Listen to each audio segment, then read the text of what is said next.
right, how is everybody doing today for this episode of the Just Ballin' Podcast? A little weekend episode for you guys. Probably one last 2025 NBA draft content here on the pod. I'm going to react to the Athletics 2025 NBA draft grades. I've given out draft grades myself. I've talked about winners and losers. I kind of want to hear somebody else's opinion, somebody's opinion that I do respect, Sam Vecini at The Athletic, just because, I've had my own thoughts. I wonder if they're similar with somebody that I think is great in the NBA draft community and the work he does at The Athletic. Tomorrow's episode, if I do get one out for you guys on Sunday, I'm trying to grind for you guys. Hopefully is going to be a 2026 NBA draft, like big board, just kind of talk. Because I do have my way too early 2026 mock on my Srosh channel coming out. So I kind of wanted to do more of like a sit down podcast about that draft class, or just kind of talk about those prospects in general. So you could be on the lookout for that on Sunday. And yeah, let's see what we got here. NBA draft grades for every team. Spurs, Hornets get A's, while Pelicans flunk. Okay, well, the Pelicans flunk. Interesting. So we're going to start off. Okay, so he kind of goes by grade, it looks like, not by team, the A grade. So he does give Dallas an A. They get an A plus here, actually, because they got Cooper Flag. They got the best player. It's funny because I think ESPN's grades, when I was using them as a reference point for yesterday's rankings, they gave them, I think, like a B, just because they didn't have like an easy decision to make, or they had an easy decision to make, and they like you didn't have to put any effort in because you're obviously taking Cooper Flag. It's funny to see like different outlets do different things. I'm gonna say, yeah, like I gave the grade an A over on my gradings on the Srosh channel. So I'm fine with it. It's just like kind of tough to do, right? Like they had the easy selection, but you also got the best player in this draft. They gave it an A or an A plus. I'm fine with it. San Antonio, I thought, had one of the best draft classes as well. He's going to give it, let's see, I assume an A plus. Yeah, because you got not only Dylan Harper at number 2, the best guard in the class, the second best player in this class. You got Carter Bryant at 14. He also notes that they traded 38 to Indiana for a future second round pick in cash. The 38th pick, I forget off the top of my head, was that Cam Jones. I would have actually loved Cam Jones in San Antonio. Not like they need another guard, but Cam Jones is a good player. They do get a future second rounder in cash. They didn't really need to draft a third rookie because last time they drafted 3 rookies was a different time, but they had like Sohan, you had Blake Wesley, you had Malachi Branham. I mean, 23, I think they got City Sissoko in the second round, and then 24 they had it's Stephon Castle, and then they had Harrison Ingram. I think they got Juan Nunez. Either way, like they didn't really need to make a pick at 38. It saves them a little bit of money right now. And I'm so excited to watch Carter Bryant in San Antonio. I think that's going to be somebody that's going to definitely have to learn and grow. And if he's knocking down his threes, he could get playoff minutes next year if the Spurs are in the playoffs. So we have the Charlotte, or he gives them an A+. Charlotte, I'm glad he likes Charlotte's as well. He's going to give Charlotte a, let's see, an A. Does great work. I think he said over 10,000 words are in this article, so I definitely recommend checking it out. I'm going to read through the whole thing after this. It's just, there's no point in reading this word for word for you guys, but he notes like the Charlotte Hornets took on Knipple at 4, traded Mark Williams for 29 and a 2031 first, which is a weak swap out there. McNeely, and they get Sion James and Kalkbrenner in the second round. I had them as one of my best draft classes as well. I think you could zag a little bit and just be like, you know what? They didn't add defense up there in the draft, like Knipple, neutral defender. You traded away your best center. Can Kalkbrenner play right away in meaningful minutes, or is he going to get a little bit outbodied by just more physical and stronger big man? I don't know. I kind of love the draft. I don't think McNeely's ever going to be an all-star either, but he could just be a complimentary movement shooter that really wants to win. And I think like that's what you care about. Knipple, McNeely, definitely Sion James and Kalkbrenner, given their veteran leadership they had at Duke and Creighton last year, and McNeely and Cons like drive throughout high school, drive throughout their freshman years, and actually like cared for their teams and just frankly gave a shit. And I think that's what Charlotte needs. And those guys, I mean, Con was available. McNeely did have an injury, and you hope they're going to be healthy because that's what Charlotte needs. They need that identity. There's too many times where Miller's been out, the Bridge is off the court, Mark Williams has been out, LaMelo's been out, Bouknight comes and goes, Kai Jones comes and goes, T-John Salon's in the G League. We need an identity in Charlotte, and hopefully these guys are going to be available. They're going to be healthy, they're going to be efficient, and they're going to at least try on defense. I don't care if you get beat half the time, at least you're trying, not taking a playoff, running up and down the floor. But it really all starts with their franchise guy in LaMelo Ball. If he's healthy, everything else can trickle down. And I'm going to get... I got to see if they make another move, if it's a trade at center or a free agency signing. But last year, I had the Hornets as like the 10th seed in the East. I don't know. I may say Charlotte could be better than Chicago. I could say Charlotte's going to be better than Washington. Anybody else after that? I don't know. I don't think I could say they're better than Toronto or Miami right now. So we'll see where they end up. Well, they're definitely better than Brooklyn. So maybe 3 Eastern Conference teams, but that puts you as the 12th seed. But you never know. Like, teams are going to have injuries. We didn't know Philly was going to have this many injuries, or New Orleans. Like, a lot can happen. He gives them an A. Washington gets an A as well. They land Trey Johnson at 6. They land Will Riley at 21. 43 and 2 second rounders for 18. And at 43, who did they land? Why doesn't he say it? Did they trade out of that pick? Was it John Tonje? No, he went to Utah. Why am I blanking? He mentions the Jordan Poole trade as well, where they traded 40. Does he have it in here? They made a selection at 43, right? Or am I? Yeah, they did. Why can't I think of it? I'm trying to think. It was a wing. Was it? It wasn't, I'm trying to guess off the top of my head, but now I'm just wasting time. Let me figure it out. Yes, it was Jameer Watkins, which maybe he has in here and I just couldn't see it. But I like the draft for Washington. I wonder how Johnson is going to look in the system, but I think they could use another high volume, high efficient scorer. And I think Johnson could be that right away. I think he's got better long-term upside as a one than Bub Carrington. I would say then Bilal. Bilal definitely has the defensive intangibles more than Trey, given Trey's frame and kind of his positional value right now, or his kind of positional skill set. I think he's somebody, though, that he's probably not going to lead Washington in scoring. I wonder who would be like the odds-on favorite. Like, it's not going to be Middleton. It might be McCollum, honestly. Like, does Trey Johnson start? Like, Brian Keefe's going to be coaching for his job, right? Like, you don't want to have another abysmal year, even though they should. Will they fully commit to Brian Keefe if they lose another 60 games next year? But I think they're a fun team moving forward. I like the Jordan Poole trade. They're going to have loads of cap space in 2026. I think they're in a good spot. Atlanta also gets an A grade from him. Is it an A? It is an A. I didn't know if it was like an A minus.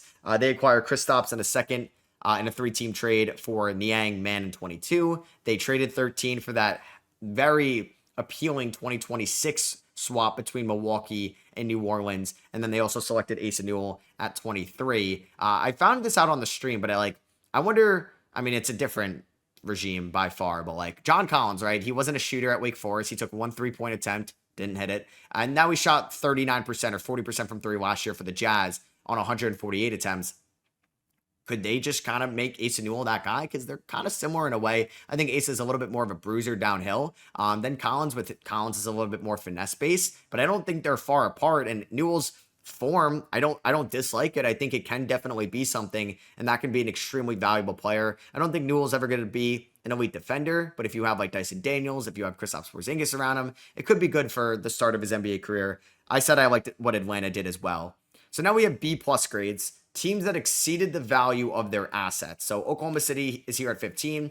Thomas Sorber at 15. They traded 24. They didn't need another rookie in the first round for a top 6 protected first round pick for San Antonio in 27. Otherwise, it becomes 2 seconds. So it's a very quick protection convey on that. And I think San Antonio should be it's interesting it's top 16 protected and not lottery protected. I'd assume San Antonio is going to be a top 6 team in the West in 2027 with another year of development for all their young guys, and Fox is, you would assume, still there. Maybe they make a big trade by them.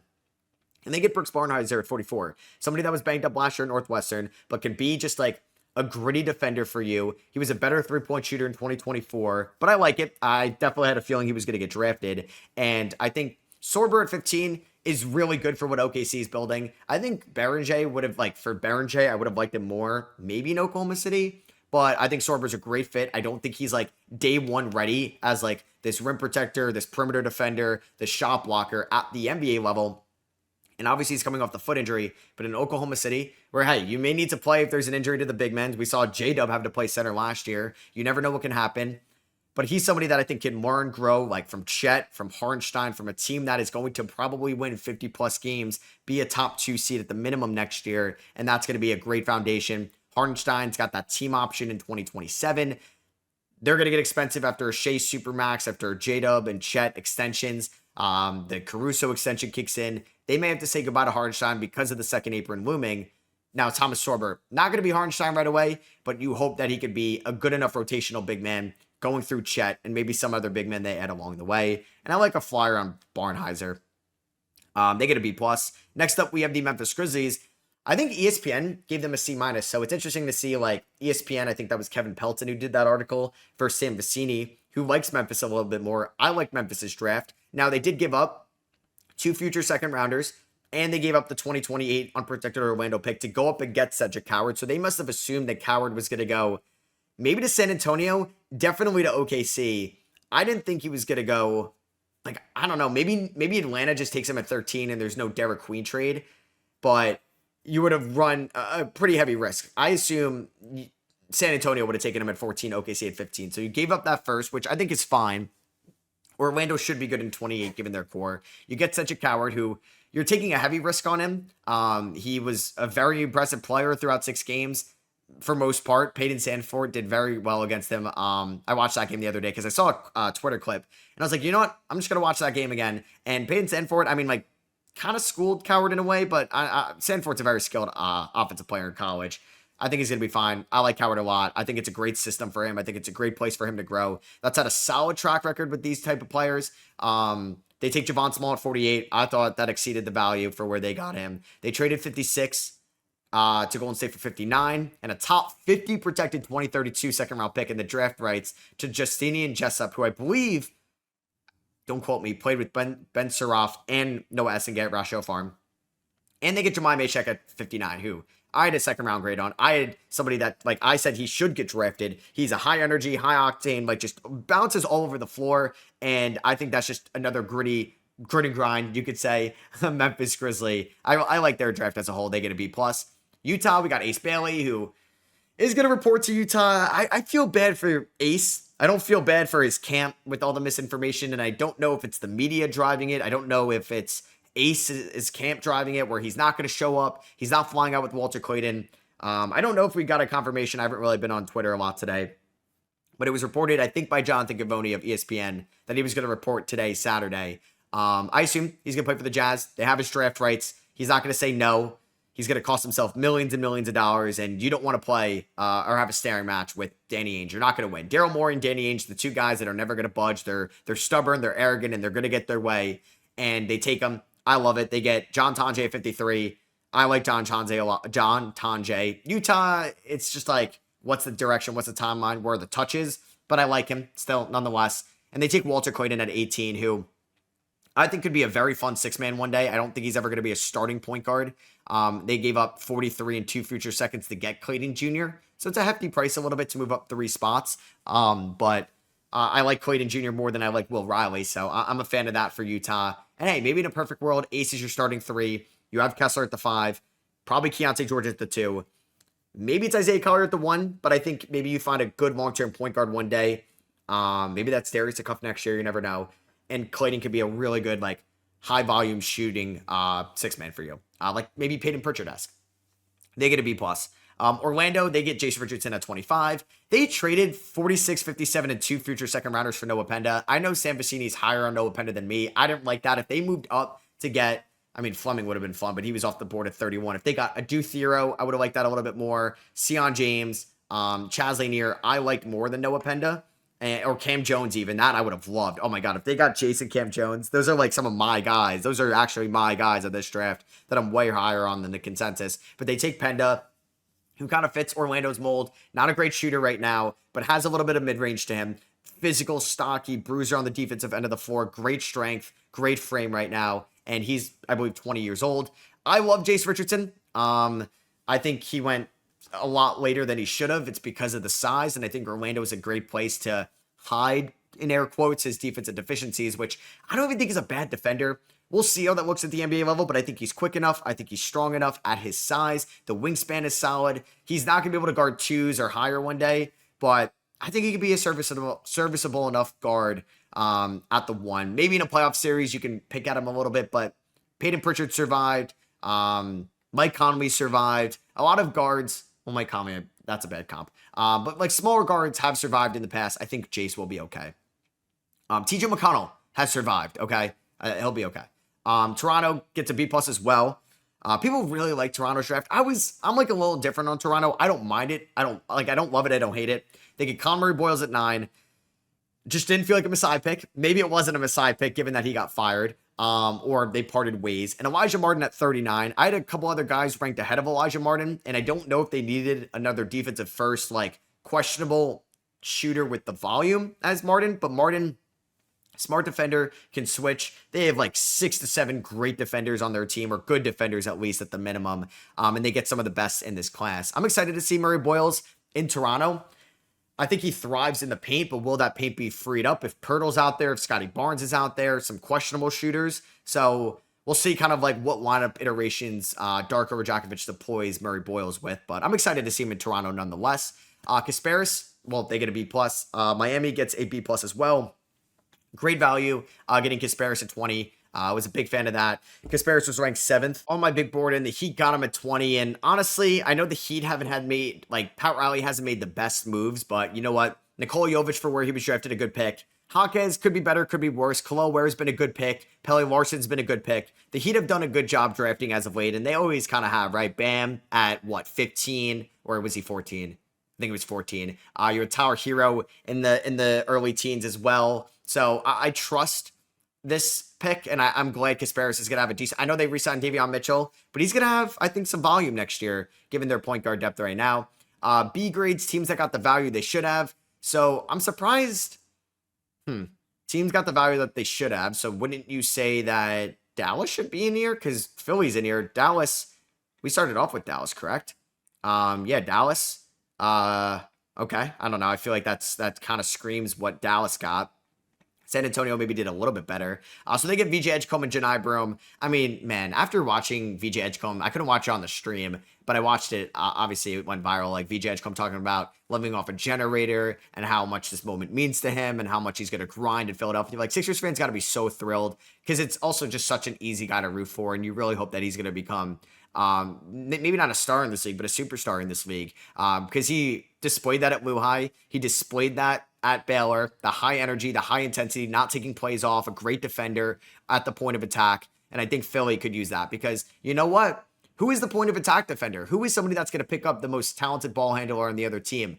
I don't trust Maxey at times. I don't really trust McCain. I trust Grimes. Yeah. And Edgecombe, I think that's great. Like, I wonder, yeah, you just deploy. I mean, that's like, there's only so minutes in a game, but if you have like Maxey and Grimes, because Grimes can complement him defensively in your starting backcourt, and then you have Edgecombe and McCain off the bench, where Edgecombe can complement McCain in the defense on the backcourt or on the defense side of the court, man, Philly's got like the best guard depth, I think, in the league, unless maybe you count like OKC. So Sacramento also gets a B. I like their draft as well. I also thought for Philly, I mean, Janai Broome's going to be interesting. I also trust Daryl Morey's drafting. I wouldn't have made that pick, but hey, if Daryl Morey's the one making the pick, I trust it more because he's built up that equity that you would trust in a general manager. Bona, Edwards, McCain, Maxey, very good picks over there in Philly. Now we have Sacramento here, who acquired Nee Clifford for that pick we mentioned earlier, which, like I said, I think San Antonio will make the playoffs. So you give up maybe the 23rd pick for Nee Clifford, I'm fine because you're getting an immediate impact, and that's something for where the Kings' kind of window is. And you take Maxey Murray now, which is a great pick in the second round. I thought the Kings did a great job. Indiana gets a B as well. So they took, they traded their 23rd pick for their own 26th first before the Halliburton injury, which is looking like a genius move. They acquired Cam Jones for that Spurs trade we talked about earlier. Love that. Cam Jones just screams pacer. And they took Talon Peter from Liberty, the only collegiate prospect that got drafted that I had no idea anything about. He played at like D2 Arkansas, something like that. And then he goes to Liberty. He shot like 76% or 73% on twos. He shot like 40+% on threes. He had the highest true shooting in all of Division I basketball. Maybe Kevin Pritchard and Chad Buchanan see something. They probably could have got him on a two-way, you'd assume, but you know what? 54th pick, you take your guy. It's literally no cost there. The Lakers, I like their draft as well. They traded 45 for 55 in cash to move up 10 spots. I mean, Chicago joke with that stuff. And they acquired a Duthero for 45 in cash. So Minnesota, I mean, you traded a little bit of cash to do so, but you get a Duthero, who is my 30th ranked prospect, who's one of the best athletes in this class, who is going to dive everywhere on the floor, is going to play like with that Alex Caruso Lakers intensity. Not a great shooter. We'll see if he could be like serviceable enough, like 30% from three. in his rookie year with the Lakers, but I think JJ Redick's going to love him. The Timberwolves, they selected Berenjay at 17. They traded 31 and 36 for 2 future second rounders. I would have liked if they took Rasheer Fleming at 31. I didn't love, I would have been happy if they took Fleming at 17. They traded 36 to the Lakers. We talked about that, and they selected Rocco Sikorsky. Clearly, they wanted size in the front court. They just re-signed Naz Reid, and maybe they don't think Gobert is going to be there too much longer, but definitely he'll be there this year. Boston gets a B- as well. I like the second round more than the first round. Shogun, Amari Williams, I'm a big fan of. They ended up getting a nice haul, I think, for Noah Penda. The Kristaps trade is featured in here.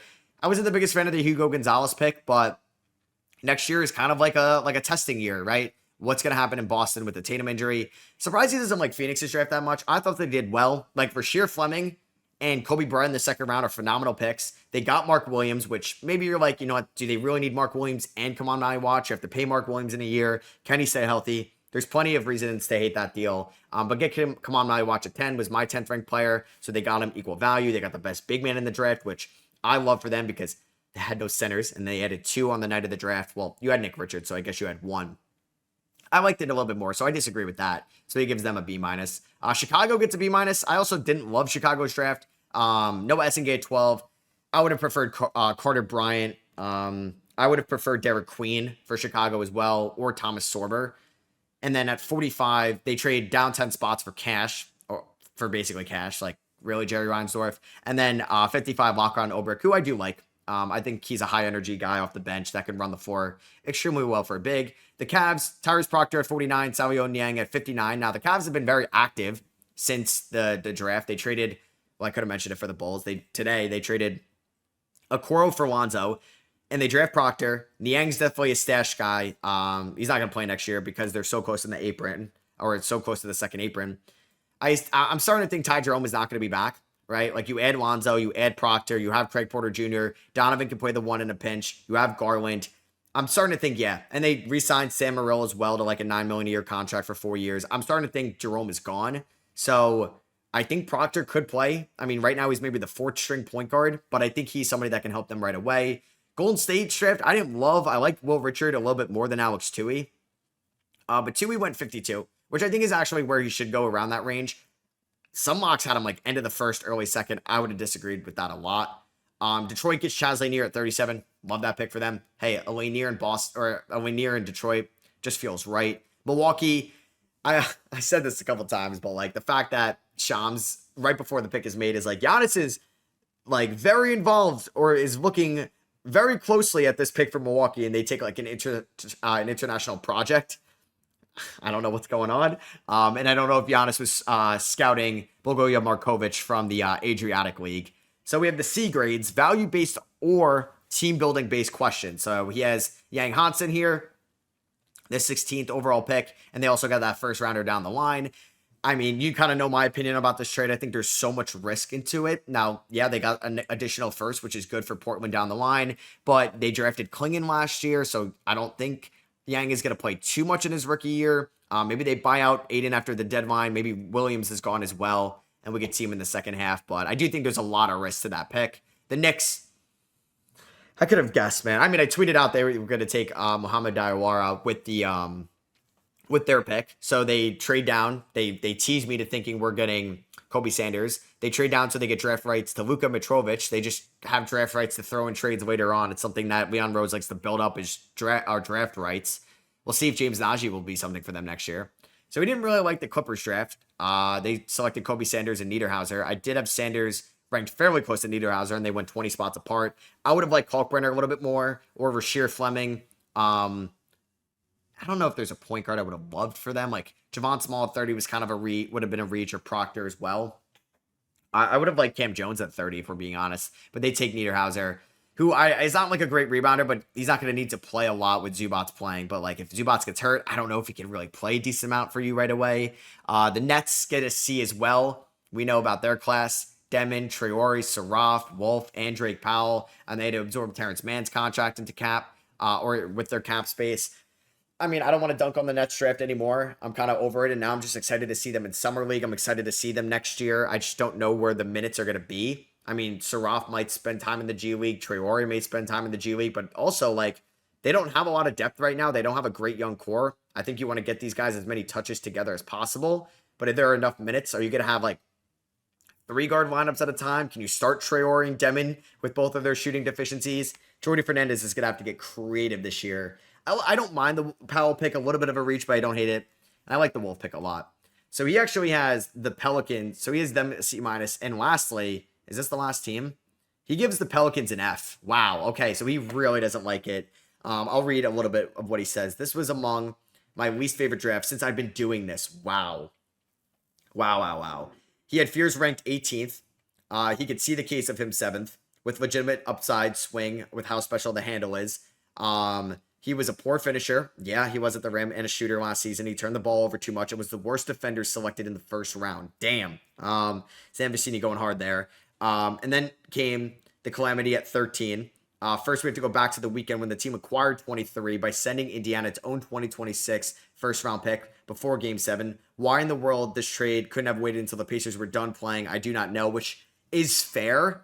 It's fair. Maybe they wanted to really be aggressive to move up from 7 originally, and they thought they can get ace, and that's why they did it. But yeah, their luck, man. It's just terrible because then Halliburton gets hurt, and that pick becomes a little bit more appealing because it could be a lottery pick now. And then it was known, like I said during the draft as well, like we all knew that they liked Queen, so he could have gone 7, and then they trade that first-round pick. Two teams noted to me that their analytical models project the Pelicans as a bottom 5 team in the NBA next season, which I agree. It's not impossible. Bottom 5, I don't know, because I think the Jazz are worse. The Suns could be worse. The Kings could be worse. Wizards, Nets, Bulls, Hornets. But injuries, trades, you never know. The lottery, you never know. What if Milwaukee or New Orleans' ping pong ball goes up to number 1, 2, or 3 in a loaded top 3, and now that's going to Atlanta? I mean, I like Derek Queen as a human being. He seems like a great kid. He seems like he's got the drive and just kind of like the awareness to know what he's going into, and he wants to be the best player here. But from a roster construction, yeah, an F. I don't know if I would have given an F because I like Fears and Queen in a vacuum, but damn, pretty harsh there. Rockets, Nuggets do not get grades because they did not make a draft pick. So that is it for me. Hope you guys did enjoy me reacting to the Athletics grades for the 2025 draft. If you agree or disagree with what I said, what Sam said, let me know in the comments below on YouTube. And if you're listening on Apple Podcasts and Spotify, really appreciate a rating and review to help the pod grow. I'll catch you guys in the next one. Peace.